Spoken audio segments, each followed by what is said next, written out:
సంసోను 1000 మందిని ఒక్కడే ఒంటి చేత్తో చంపాడు, కానీ తన కోరికలను మాత్రం జయించలేకపోయాడు. పుట్టినప్పటి నుంచే దేవుని కోసం ప్రత్యేకింపబడిన నాజీరు. అతని అసలైన బలం కండల్లో కాదు, దేవుని ఆత్మలో ఉంది. ఒకరోజు కేవలం గాడిద దవడ ఎముకతోనే 1000 మంది ఫిలిస్తీన్లను సంహరించాడు. శత్రువులు అతని పేరు వింటేనే భయపడిపోయేవారు. కానీ ఒక స్త్రీ మీద ఉన్న వాంఛ అతని జీవితాన్ని దారుణంగా మార్చేసింది.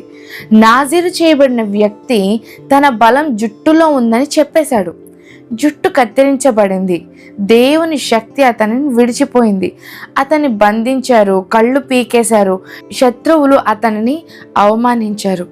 కానీ అన్నీ కోల్పోయిన తర్వాతే సంసోను మళ్ళీ దేవుని వైపు తిరిగాడు. ప్రభువా, ఒక్కసారి నన్ను జ్ఞాపకం చేసుకో అనే ఒక చిన్న ప్రార్థన అతని జీవితాన్ని మార్చేసింది. తన మరణ సమయంలో తాను జీవితాంతం చంపిన దానికంటే ఎక్కువ మంది ఫిలిస్తీన్లను సంహరించాడు. సంసోను కథ మనకు చెప్పేది ఒకటే: మనిషి దేవునికి ఎంత దూరం వెళ్ళిపోయినా పశ్చాత్తాపంతో ఒకసారి తిరిగి వస్తే దేవుడు విడిచిపెట్టేవాడు కాదు.